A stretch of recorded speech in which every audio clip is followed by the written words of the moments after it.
Assalamualaikum warahmatullahi wabarakatuh. Hamdan wa syukran lillah, wassalatu wassalamu ala rasulillah Sayyidina wa maulana Muhammad ibn Abdullah wa ala alihi wa ashabihi wa mawala amma ba'd.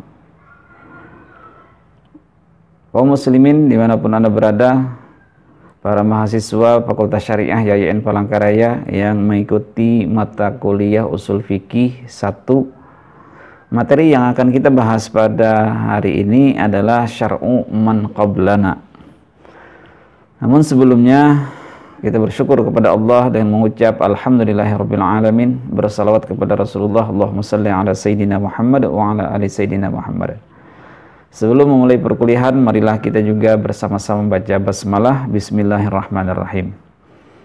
Oke, saudara sekalian, materi kita pada hari ini adalah syar'u man qablana. Ini bisa dilihat di layar monitor di sini, bisa dilihat. Syar'u man qablana adalah sebagai sebuah identifikasi hukum. Kenapa disebut sebagai identifikasi hukum? Nah, nanti kita akan mengetahui hal tersebut setelah kita menampilkan slide-slide berikutnya.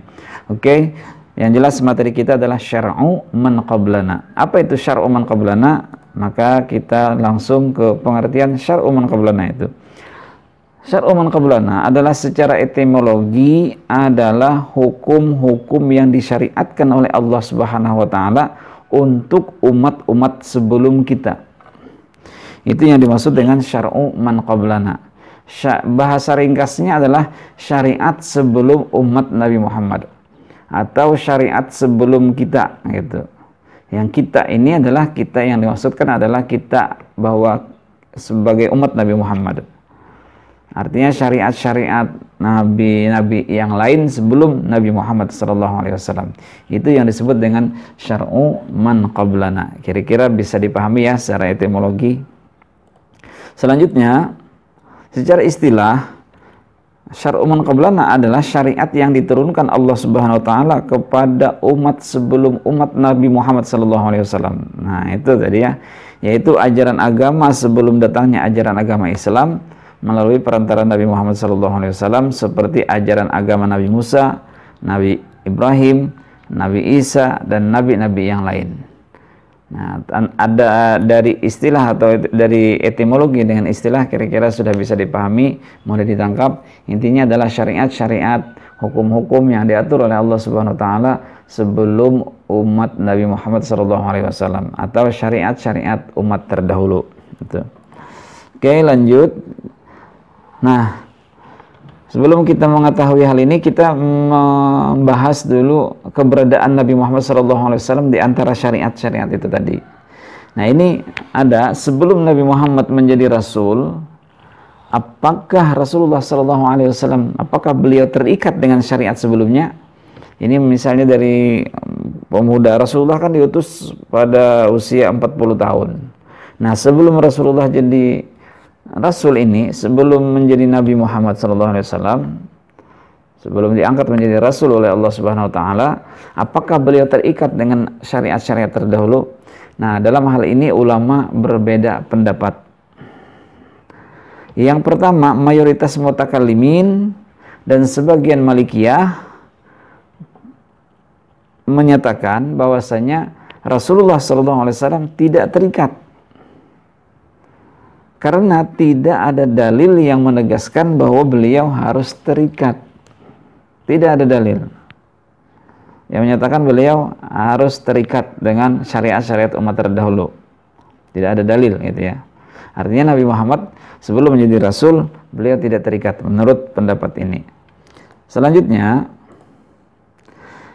golongan Hanabiyah Ibnu Hajib Al-Maliki, tadi Malikiyah ya, tapi di sini ada ulama Ibnu Hajib Al-Maliki, Al-Baidawi Asy-Syafi'i, salah seorang ulama dari mazhab Syafi'i, menyatakan bahwasanya sebelum Rasulullah SAW diangkat menjadi Rasul, beliau sebenarnya terikat. Nah, yang pertama tadi tidak terikat, yang kedua ini terikat. Terikat itu harus melaksanakan kewajiban, harus melaksanakan ketentuan syariat-syariat umat terdahulu. Alasan mereka adalah yang pertama ini, Setiap rasul diseru untuk mengikuti syariat-syariat umat terdahulu. Kan banyak bahwasanya setiap rasul itu adalah mengikuti syariat-syariat umat terdahulu. Ada banyak seruan-seruan seperti itu.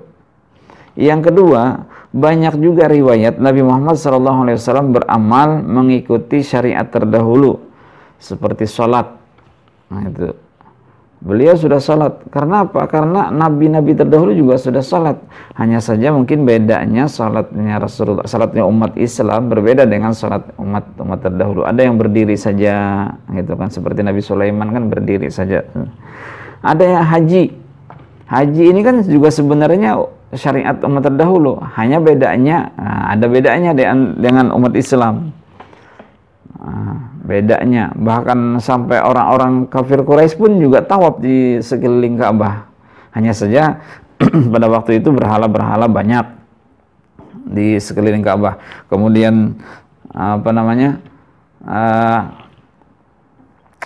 sambil dalam keadaan tidak berbusana, gitu kan, kayak orang-orang jahiliyah sebelum itu.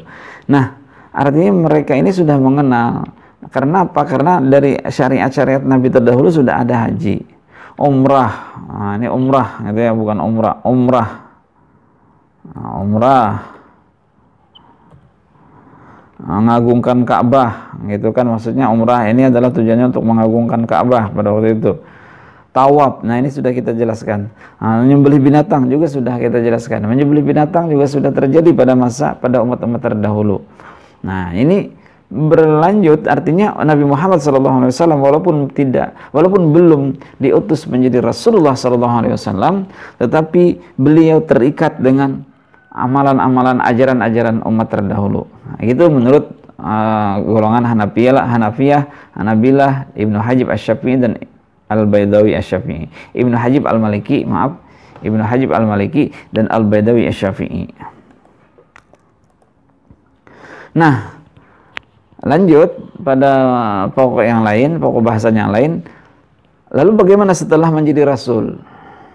Apakah Rasulullah dan umat, nah kita masuk kita ini, terikat dengan syariat-syariat sebelumnya setelah menjadi rasul? Nah, ada 3 pendapat, ada 3 sepertinya jawabannya itu terbagi kepada 3. Yang pertama, bahwasanya masih berlaku. Yang kedua, tidak berlaku lagi. Yang ketiga, tidak ada ketegasan berlaku atau tidak berlaku. Nah, di antara para ulama setelah mengkaji, setelah Rasulullah SAW diangkat menjadi rasul, apakah umat Islam sampai hari ini terikat dengan ajaran-ajaran umat-umat terdahulu atau bagaimana, gitu. Nah, di sini ada yang menyatakan masih berlaku, ada menyatakan tidak berlaku, ada juga dari hasil penelitian para ulama melihat bahwasanya ini tidak tegas, gitu. Apakah berlaku atau tidak? Gitu. Yang jelas ada tiga bagian pendapat yang menyatakan bahwasanya apakah terikat atau tidak ajaran-ajaran umat terdahulu setelah Rasulullah diutus. Oke, langsung saja kita bahas. Yang pertama yang masih berlaku. Syariat-syariat terdahulu secara tegas disebutkan dalam Al-Quran atau hadis untuk diberlakukan. Nah, kalau misalnya ada syariat-syariat terdahulu secara tegas disebutkan dalam Al-Quran ataupun dijelaskan oleh Rasulullah bahwa syariat itu berlaku, maka ulama sepakat menyatakan hal itu berlaku. Seperti misalnya tentang keyakinan kepada Allah, itu jelas karena umat-umat terdahulu sudah diperintahkan untuk meyakini adanya Allah, agama tauhid, gitu kan namanya. Ada juga misalnya tentang hukum hukum pencuri, bagaimana hukum orang yang berzina, itu sudah ada. Bagaimana orang yang kafir, berpuasa juga, berkorban juga. Berkorban itu menyembelih binatang, seperti yang dilakukan oleh Nabi Ibrahim. Puasa dan segalanya. Nah, ini dijelaskan dalam Al-Quran, dalam hadis, ditegaskan bahwasanya ajaran-ajaran umat terdahulu itu masih berlaku untuk umat Nabi Muhammad SAW. Nah, inilah yang dimaksudkan oleh yang pendapat yang masih berlaku. Artinya gini, kalau ditegaskan dalam Al-Quran atau dalam hadis Nabi Muhammad bahwasanya ajaran umat terdahulu masih berlaku untuk umat Islam, maka jawabannya adalah masih berlaku untuk umat kita hari ini. Kira-kira bisa dicerna ya. Nah contohnya, ya ayyuhalladzina amanu kutiba alaikumus siyam kama kutiba alal ladzina min qablikum la'allakum tattaqun. Hai orang-orang beriman, diwajibkan atasmu berpuasa sebagaimana diwajibkan kepada umat-umat terdahulu sebelum kamu, agar kamu itu meraih takwa, agar bertakwa. Nah ini kan disebutkan bahwa puasa itu sudah pernah diwajibkan kepada umat terdahulu.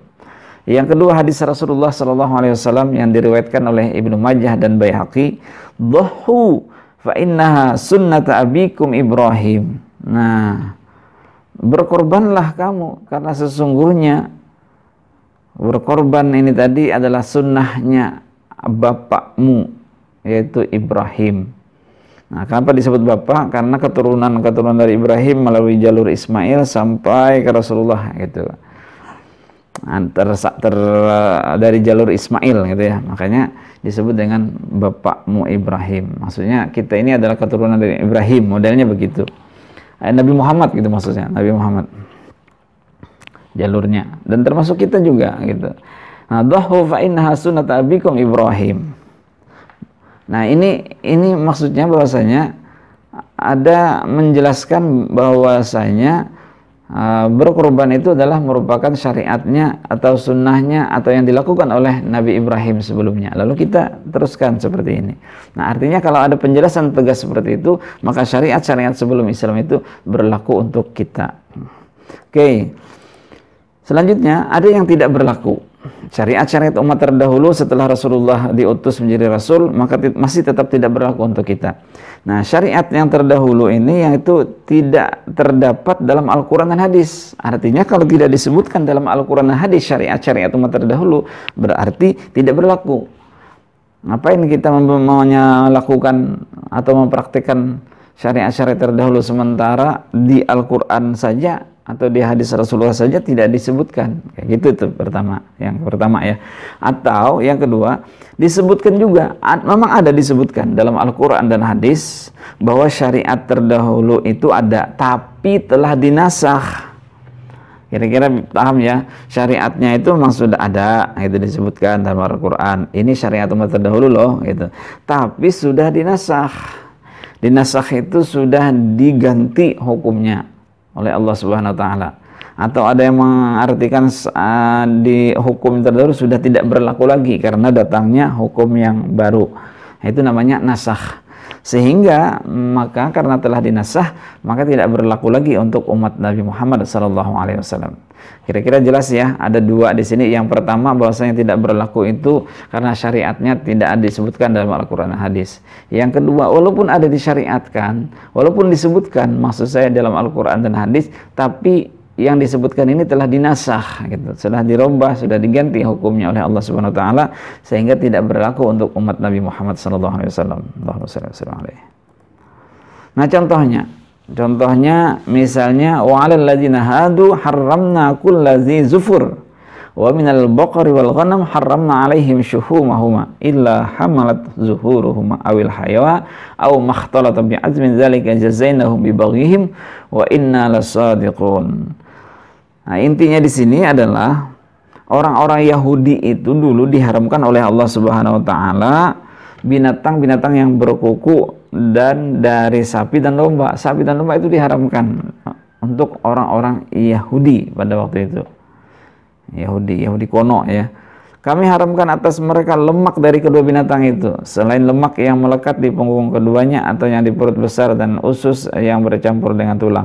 Nah, ini artinya bahwasanya sapi, domba itu dilarang dalam Islam. Atau segala macam binatang yang berkuku, gitu. Binatang yang berkuku tidak boleh. Ayam, mungkin itu berkuku kan ayam. Nah, tidak boleh. Tapi, nah itu kan, itu dijelaskan dalam Al-Quran. Sudah ada gitu. Wa'alal ladzina hadu haramna, kami telah haramkan. Nah, kami telah haramkan. Nah gitu. Sudah jelas kan menjelaskan kami haramna, ini haramna itu kan fi'il madhi. Bahwasanya kami telah haramkan untuk umat-umat terdahulu itu loh. Itu ini misalnya yang punya kuku tajam, yang berkuku, yang kemudian sapi dan domba, bahkan lemaknya juga diharamkan. Nah, lanjut ayat di atas itu tentang haram, tentang yang diharamkan Allah kepada umat Yahudi. Kemudian ada ayat yang lain yang menyatakan bahwasanya qul la ajidu fi ma uhiya ilayya muharraman ala ta'imin yat'amuhu illa ayyakuna maitatan aw daman masbuhan aw lahma khinzir. Katakanlah, tiadalah aku peroleh dalam wahyu yang diwahyukan Allah Subhanahu wa taala sesuatu yang diharamkan bagi orang yang hendak memakannya, kecuali kalau makan bangkai, darah yang mengalir, atau daging babi. Nah, berarti domba, sapi tadi tidak termasuk diharamkan.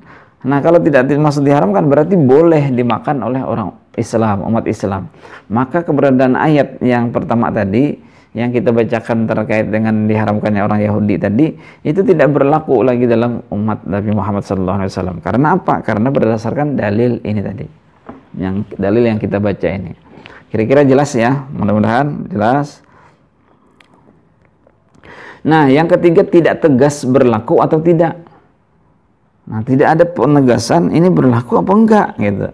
Hal ini terjadi karena di satu sisi disebutkan dalam Al-Qur'an atau di hadis Nabi juga disebutkan, tapi di sisi lain Al-Quran hanya mengabarkan saja.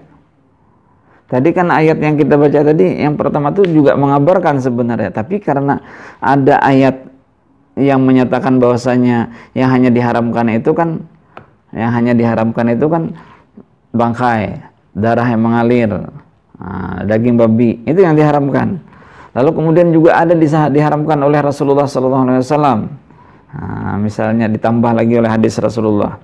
Nah, sementara yang tidak tegas di sini, yang nomor 3 ini, tidak ada ketegasan apakah berlaku atau tidak. Nah, kenapa? Dilihat dari Al-Quran ada, tapi dilihat lagi ternyata dia hanya mengabarkan saja. Sementara tidak ada ayat lain yang menyatakan ini berlaku atau tidak. Gitu.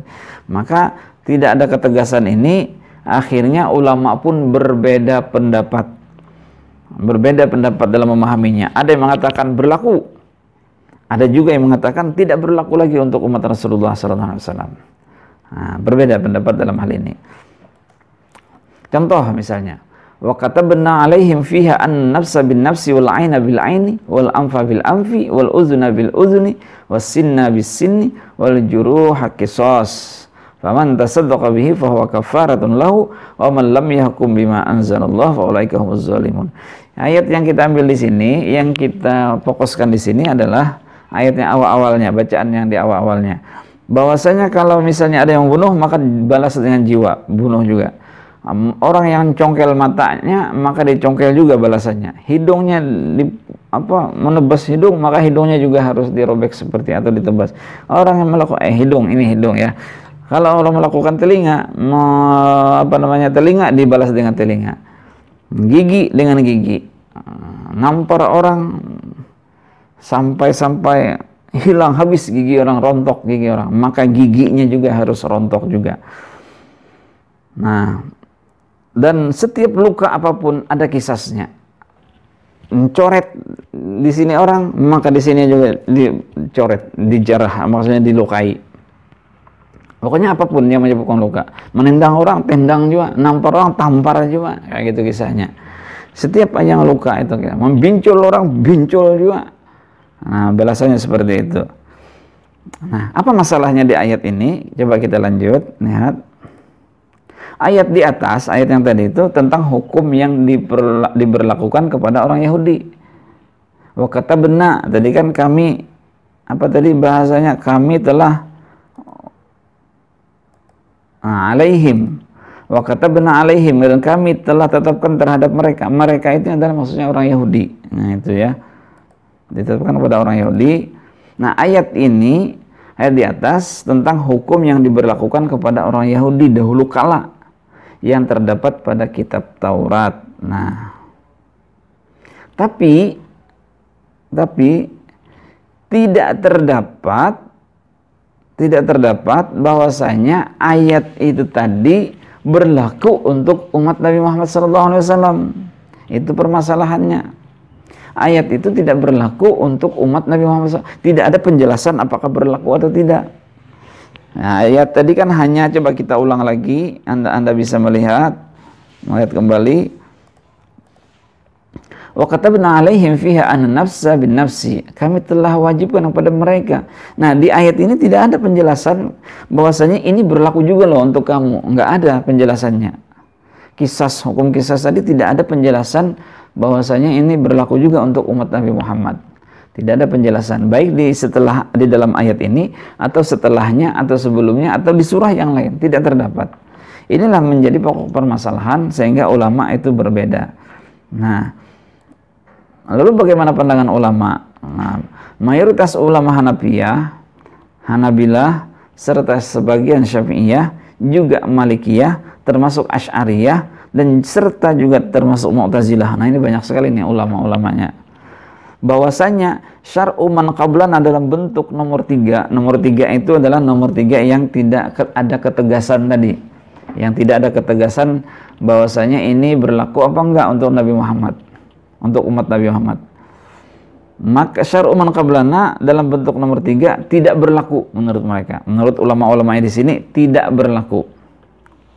Syariat terdahulu berlaku untuk umat terdahulu kecuali memang ada disebutkan dalam Al-Quran. Nah, selama tidak disebutkan dalam Al-Quran ini adalah berlaku, maka tetap tidak berlaku. Walaupun dia disebutkan dalam Al-Quran, wa katabna alaihim anna nafsa bin nafsi tadi, tapi tidak ada penjelasan bahwasanya dia harus berlaku untuk umat Nabi Muhammad. Maka menurut ulama ini tidak berlaku ayat seperti itu. Oke, ya. Tidak berlaku, makanya tidak ada, khususnya di Indonesia tidak ada kisah seperti itu. Oke, selanjutnya nomor 2, sebagian Hanafiyah, sebagian Malikiyah, sebagian Syafi'iyah. Jadi ternyata masing-masing ulama ini, masing-masing golongan pun juga berbeda juga gitu. Jadi tidak ada kesepakatan bulat di antara ulama ini. Bahkan satu mazhab pun berbeda. Nah, sebagian Syafi'iyah dan sebagian Hanabilah meskipun tidak diarahkan kepada umat Rasulullah, walaupun tidak disebutkan bahwasanya ini berlaku, tidak berlaku atau berlaku untuk umat Nabi Muhammad, tapi selama tidak ada penjelasan tersebut dinasakh oleh Al-Quran, seperti wa katabna alaihim anna nafsa bin nafsi tadi, nggak ada ayat itu disebut lagi di ayat yang lain bahwasanya tidak berlaku, nggak ada. Berarti dia tetap tidak dinasakh. Nah, selama tidak dinasakh oleh Al-Quran, selama tidak dirubah, selama tidak diganti hukumnya oleh Al-Quran, maka syariat terdahulu tetap berlaku.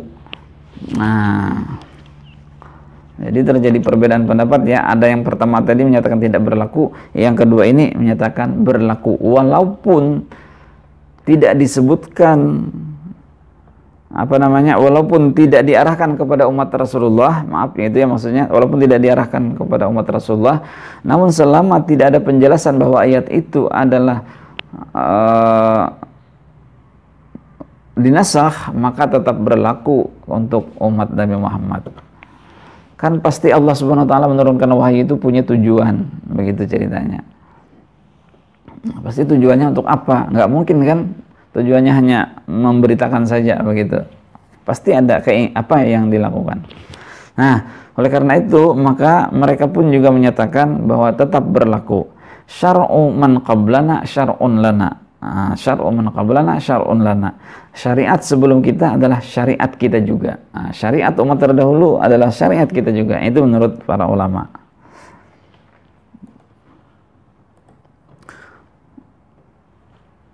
Lalu menyatakan juga ayat yang lain, syara'a lakum minad din ma wassa bihi Nuhan walladzi auhayna ilaika wa ma wassayna bihi Ibrahim wa ma wassayna bihi Ibrahim wa Musa wa Isa an uqimud din wa la tatafarraqu fihi. Dia telah mensyariatkan bagi kamu tentang agama yang telah diwasiatkannya kepada Nuh. Nah, berarti kita juga masih terikat dengan syariat Nabi Nuh gitu. Dan apa yang telah ini yang bagi yang mengikuti ya, bagi yang menyatakan bahwasanya masih terikat itu. Alasannya seperti ini. Apa yang telah kami wahyukan kepadamu dan apa yang telah kami wasiatkan kepada Ibrahim, Musa, dan Isa, yaitu tegakkanlah agama. Nah, berarti kan tegakkan agama tadi bertauhid dan segalanya. Dan janganlah kamu berpecah belah tentangnya dalam agama. Nah, ini bahwasanya walaupun ini kan terlihat jelas gitu kan. Tapi kita ambil di sini Nabi Nuh dan segalanya, itu berarti kita menunjukkan bahwasanya kita masih terikat dengan ajaran agama terdahulu. Oke, bisa dipahami ya maksudnya. Ini surah Asy-Syura ayat 13. Silahkan ditulis, silahkan dilihat, dicari lagi surahnya itu. Kemudian, "Tsumma auhayna ilaika an attabi' millata Ibrahim hanifa wa ma kana minal musyrikin." An-Nahl ayat 123. Kemudian kami wahyukan kepadamu Muhammad, hai Muhammad, ikutilah agama Ibrahim, seorang agama yang hanif, yang cenderung selalu pada kebaikan, kebenaran, dan bukanlah dia termasuk orang-orang yang mempersekutukan Allah Subhanahu wa taala. Nah, dua ayat di atas menunjukkan bahwa umat Rasulullah SAW masih terikat dengan syariat terdahulu walaupun dia tidak jelas disebutkan ke situ. Gitu.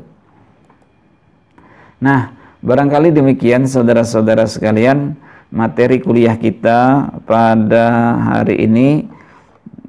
Intinya penjelasan kita ini mudah-mudahan bisa dipahami, mudah-mudahan ada manfaatnya. Yang jelas juga syara' man qablana ini adalah identifikasi hukum. Jadi dia menurut kita dia tidak menggali hukum tapi hanya mengidentifikasi mana nih yang kira-kira masih berlaku, mana yang tidak berlaku, mana yang tidak jelas. Nah, yang tidak jelas ini juga terjadi perbedaan pendapat di antara ulama. Nah, yang pertama karena tidak ada kejelasan bahwa berlaku atau tidaknya untuk umat Nabi Muhammad, berarti dia tidak berlaku. Tapi ada juga yang berpendapat bahwasanya walaupun tidak diarahkan langsung kepada umat Rasulullah, tapi tetap dia berlaku selama tidak ada dalil yang menasakhnya. Nah, inilah kajian kita pada hari ini. Mudah-mudahan ada manfaatnya. Marilah kita sama-sama baca hamdalah. Alhamdulillahirabbil alamin. Assalamualaikum warahmatullahi wabarakatuh.